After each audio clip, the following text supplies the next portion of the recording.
আবার কোন সময় ওরা 1 পৃষ্ঠা, আবার কোন সময় আধা পারা, আবার কোন সময় 1 পারা, আবার কোন সময় পুরা সূরা। এইভাবে ধারাবাহিকভাবে 23 বছরে আল্লাহ পাক আমার নবীর উপরে কোরআন নাজিল করেছেন। নবীজি কোরআনুল কারীম সিনায় ধারণ করেছেন। হেফজখানা ছাত্ররা যেভাবে বারবার পড়ে, আমার নবীজির বারবার পড়া লাগতো না। জিবরাইল আলাইহিস সালাম শুধু একবার বলতেন, ইন্না আ'তাইনাকাল কাউসার। আমার নবীও তেলাওয়াত করতেন, ইন্না আ'তাইনাকাল কাউসার। নবীর মুখস্থ হয়ে যাইত। ফাসাল্লি লিরাব্বিকা ওয়ানহার, ইন্না শানিয়াকা হুয়াল আবতার। জিবরাইল আলাইহিস সালাম শুধু একবার বলতেন, নবীজি একবার কথা বলতেন। নবী আর ওই আয়াতটা কখনো বলতেন না। এইভাবে পুরা কোরআন আল্লাহ তাআলা আমার নবীর উপর নাজিল করলেন। জিবরাইল আলাইহিস সালাম আল্লাহ তাআলার কাছ থেকে ওহীর মাধ্যমে আয়াত নিয়ে আসতেন, আর আমার নবীকে শোনাইতেন। নবী মুখস্থ করে ফেলতেন লগতে। এমন ভাবে নবীজির সিনে আল্লাহ তাআলা গাইতে দিতেন, নবী স্পষ্ট সব আয়াত দেখতে পারতেন। নবী তো কোনো দুনিয়ার মানুষের কাছে লেখাপড়া করেন নাই। আমার নবী হলেন উম্মি নবী। উম্মি মানে মূর্খ, মানে কেমন মূর্খ? মূর্খ বলা ভুল হবে। উম্মি মানে আমার নবীর শিক্ষক হলেন সরাসরি আল্লাহ পাক। দুনিয়ার কেউ আমার নবীর শিক্ষক না। আল্লাহ তাআলা পুরা কোরআন জিবরাইল আলাইহিস সালামের মাধ্যমে নবীকে যখন দিয়ে দিলেন, পুরা 30 পারা কোরআন নবী কোরআন সিনায় ধারণ করলেন। এই কোরআনের আয়াত নবীজি সাহাবাদেরকে শোনান। মসজিদে নববীতে কিছু সাহাবা থাকতো, তাদের নাম হলো আসহাবে সুফফা।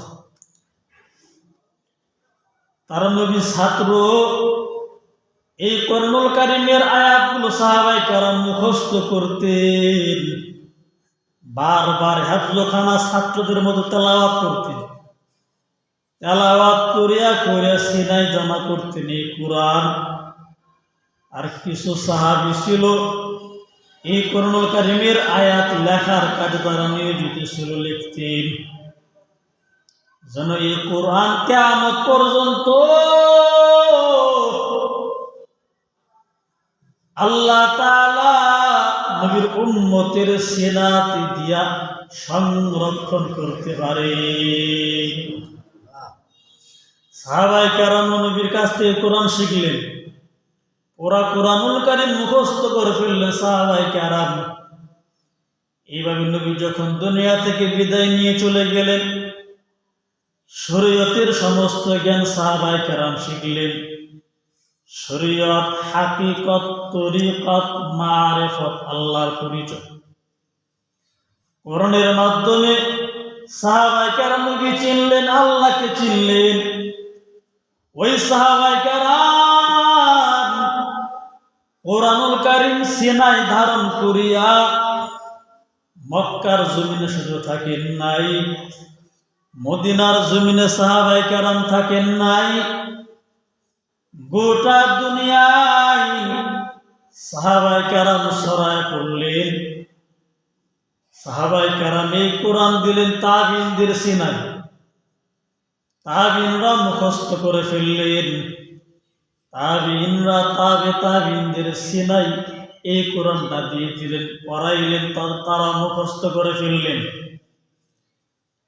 এইভাবে কোরআন আস্তে আস্তে উলামায়ে কেরাম, আউলিয়ায়ে কেরাম আমাদের পর্যন্ত আল্লাহ তাআলা এই কোরআনুল কারীমটা যেইভাবে আল্লাহ নবীর কাছে নাজিল করেছেন এইভাবে এখন আছে। একটা জের বেশ কম হয় নাই, জবর বেশ কম হয় নাই, পেশও না। যদি কোনো লাইব্রেরিতে যেখানে কোরআন ছাপায় সেখানে যদি ভুলও ছাপাই ফেলে, ওই ভুল ছাপাটা হাফেজ সাহেবদের সামনে দিলে হাফেজ সাহেবরা ধরতে পারি জায়গায় লেখাটা ভুল করেছে। দুনিয়ার যে কোনো বইয়ের ভিতরে ভুল থাকাটা 100% সম্ভব। আল্লাহ বলেন আলিফ লাম মিম যালিকাল কিতাবু লা রাইবা ফীহি হুদাল লিল মুত্তাকিন।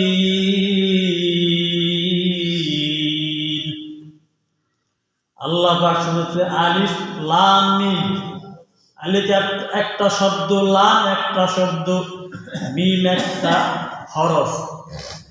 এখানে 3টা হরফ নবী বলেন, এই 3টা হরফ যদি কেউ পড়ে, আলিফ পড়লে 10টা নেকি, লাম পড়লে আবার 10টা নেকি। সুবহানাল্লাহ বলেন। মিম শুধু উচ্চারণ করলো আল্লাহ নামে 10টা নেকি দিবেন। কিন্তু কোরআনুল কারীমের শুরুর